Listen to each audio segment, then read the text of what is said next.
ધોરણ 10 વિષય સામાજિક વિજ્ઞાન પાઠ નંબર 4 ભારતનો સાહિત્યિક વારસો. જ્યાંથી બાકી ત્યાંથી આપણે શરૂઆત કરીએ તો મધ્યકાલીન સાહિત્ય. હવે મધ્યકાલીન સાહિત્યમાં જોઈશું કે ઉત્તર ભારતમાં મધ્યયુગની શરૂઆત સંસ્કૃત સાહિત્યની ભાષા બની રહી એની. તો શરૂઆત આપણે કરીએ એમાં ઉત્તર ભારતમાં મધ્યયુગની શરૂઆતમાં કઈ ભાષા તો કે સંસ્કૃત સાહિત્યની ભાષા બની રહી. આ યુગમાં કે છે કાશ્મીરમાં બે મહાન ગ્રંથો લખાયા. કેટલા ગ્રંથો લખાયા? બે મહાન ગ્રંથો લખાયા. જેમાં કે છે પહેલો સોમદેવનો કથા સરિત સાગર અને બીજો છે કલ્હણનો રાજ તરંગિણી. બરાબર. અને એમાં રાજ તરંગિણી કાશ્મીરના ઇતિહાસને આલેખતો મહત્ત્વનો મહત્ત્વપૂર્ણ ગ્રંથ છે. સાચા અર્થમાં ભારતને સર્વપ્રથમ ઐતિહાસિક ગ્રંથ છે. આ સમયની બીજી મહત્ત્વની રચના જયદેવનું ગીત ગોવિંદ છે, જેની ગણના કઈ ભાષામાં થાય છે? સંસ્કૃતના સુંદરમાં સુંદર કાવ્યગ્રંથમાં કે છે થાય છે. આ સમયે અપભ્રંશ થયેલી ભાષાઓમાંથી આધુનિક ભારતીય ભાષાઓનો વિકાસ શરૂ થયો. કવિ ચંદ્રબાઈની વાત કરીએ તો કવિચંદ્રબાઈ રચિત પૃથ્વીરાજ રાસો હિન્દી સાહિત્યનો પ્રારંભિક ગ્રંથ છે. પૃથ્વીરાજ ચૌહાણના વીરતાપૂર્ણ કાર્યનું વર્ણન આ ગ્રંથની રચના હિન્દી સાહિત્યમાં હિન્દી સાહિત્યના જગતમાં વીરગાથા યુગનો કે છે પ્રારંભ થયો. આ સમયે દક્ષિણ ભારતના સંસ્કૃત સાહિત્યની મોટા પ્રમાણમાં રચના થઈ. કયા સાહિત્યની? સંસ્કૃત સાહિત્યની. જેમાં શંકરાચાર્યનું ભાષ્ય મુખ્ય છે. આ સમયમાં દ્રવિડ કુળની ભાષાનો વિશેષ વિકાસ થયો. થોડા સમય સુધી કન્નડ સાહિત્ય પર જૈન ધર્મનો ગાઢ અસર પડતા કવિ પંપાએ આદિપુરાણની રચના કરી. 16મા જૈન તીર્થંકરનું જીવન આલેખતું શાંતિપુરાણ કવિ પોન્નાએ તૈયાર કર્યું. આ ઉપરાંત રન્નાએ કે છે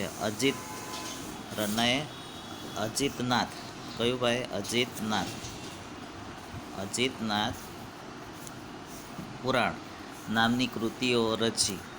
એ યુગમાં કવિ પંપાએ, પોન્ના અને રન્નાએ પ્રારંભિક કન્નડ સાહિત્યની ત્રિપુટી તરીકે કન્નડ સાહિત્યની ત્રિપુટી તરીકે ઓળખવામાં આવે છે.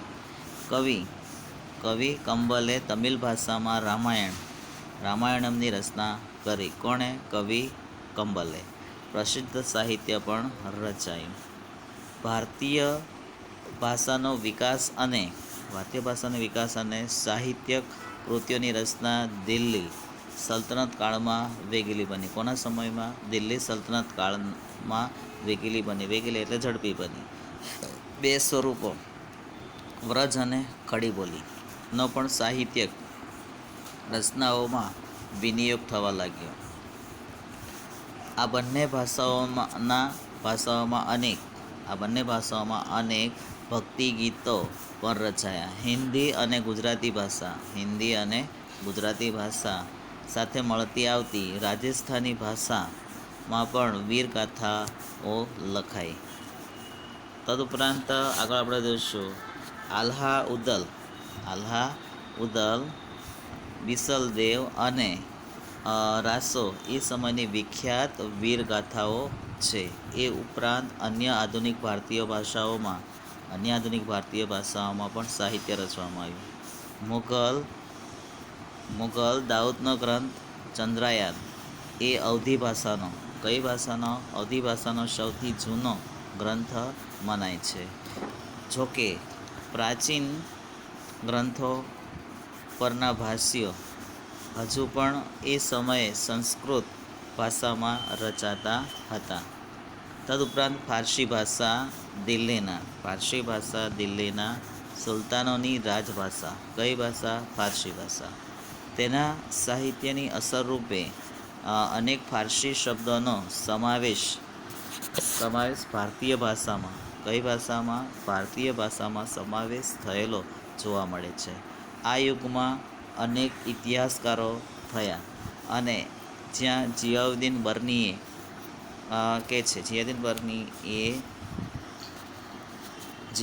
બર્નીએ તારીખે ફિરોઝશાહી કયો ભાઈ? તારીખે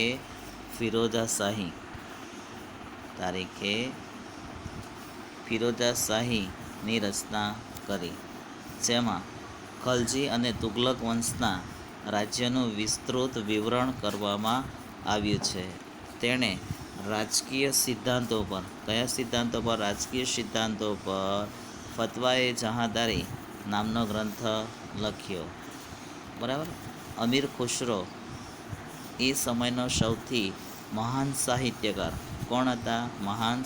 કોણ? અમીર ખુશરો ગણાય છે.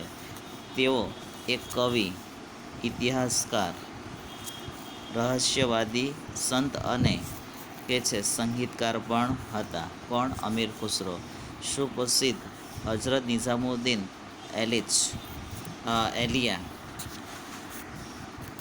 એલિયા તેના ગુરુ હતા. તેની મહત્વની કૃતિ કઈ? આશિકા નૂર, શિપિહર અને કિરાતુલ સદાયરનો સમાવેશ થાય છે. આ ઉપરાંત તેમણે અનેક કાવ્યગ્રંથોની પણ રચના કરી. તેણે ભારતીય હોવા પર ગર્વ હતો. તેથી તે ભારતને પૃથ્વી પરનું સ્વર્ગ ગણાવતો. કોણ ગણાવતો? પૃથ્વીરાજ રાસો ગણાવતો હતો. તેણે પોતાના પુસ્તકોમાં ભારતનું વાતાવરણ, એની સુંદરતા અને ઇમારતો અને એના જ્ઞાન વિજ્ઞાનના પુષ્કળ વખાણ પણ કર્યા છે. તે દૃઢપણે માનતા કે હિન્દુ ધર્મનું સારત્વ ઇસ્લામ ધર્મ સાથે મળતું આવે છે. દિલ્હીની આજુબાજુના બોલવામાં આવતી હિન્દી ભાષા હિન્દવી તરીકે હિન્દવી કહેતા અને તેને પોતાની માતૃભાષા ગણાવી છે. તેમણે અનેક કવિતાઓ રચી. તેમણે હિન્દી અને ફારસી ભાષા ભેગી કરી દ્વિભાષી ચોપાઈઓ અને દુહાઓ પણ રચ્યા. તેમણે શરૂ કરેલા સ્વસ્થ પરંપરા તેમના પછી સદીઓ સુધી ચાલુ રહી એનું. ત્યાર પછી આપણે આગળ જોવાનું છે પ્રાદેશિક ભાષાઓ. તો પ્રાદેશિક ભાષા અને તેના સાહિત્ય. પ્રાદેશિક શાસકોએ વેગ આપ્યો. ભક્તિ માર્ગના સંતોએ લોકોની ભાષામાં ઉપદેશ આપ્યો. તેમાં કબીર જેવા અનેક સંત કવિઓનો પણ સમાવેશ થાય છે. એ વખતે ભોજપુરી અને અવધી હિન્દી ભાષાની મુખ્ય બોલીઓ હતી. કબીરની રચનાઓ મુખ્યત્વે સધુકડી લોકબોલી. કઈ બોલી? સધુકડી લોકબોલીઓમાં છે. તેના દોહરાઓ લોક સાહિત્યનું અંગ બન્યા. મલિક મોહમ્મદ જાયસીએ અવધી ભાષામાં પદ્માવત નામનું મહાકાવ્ય લખ્યું. આ ઉપરાંત તુલસીદાસનો પ્રસિદ્ધ ગ્રંથ રામચરિતમાનસ એ સમયે કઈ ભાષામાં? અવધી ભાષામાં લખાયો. આ યુગમાં અવધી ભાષાના બીજા કવિઓ પણ થયા. આ યુગમાં હિન્દી ઉપરાંત બીજી ભાષાના કે છે સાહિત્ય રચાયું. શું રચાયું? સાહિત્ય.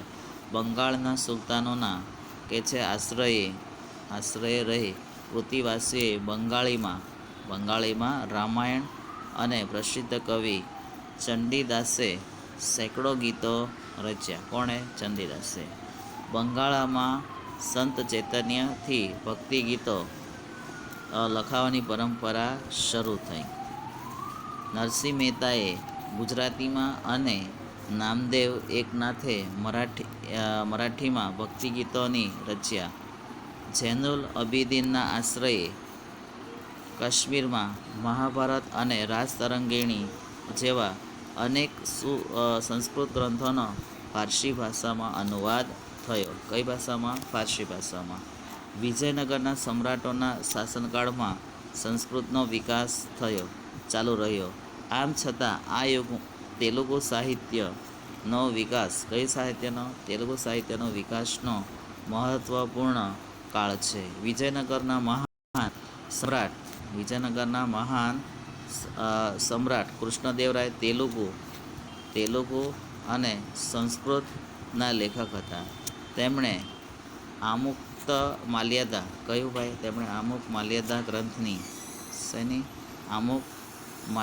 ગ્રંથની રચના કરી.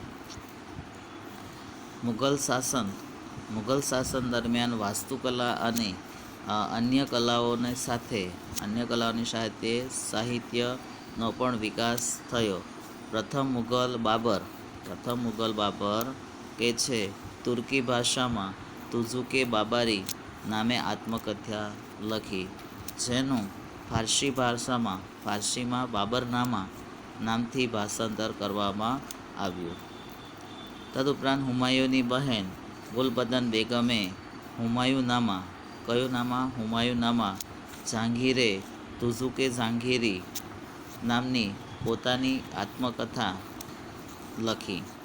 તદુપરાંત આપણે જોઈશું ઔરંગઝેબ સિદ્ધહસ્ત લેખક હતો. તેણે મુઘલ સમ્રાટ બહાદુર શાહ ઝફર એક ઉર્દુ કવિ હતા. તુલસીદાસ અને સૂરદાસ આ યુગમાં હિન્દી ભાષાના મહાન સાહિત્યકારો થઈ ગયા. હિન્દી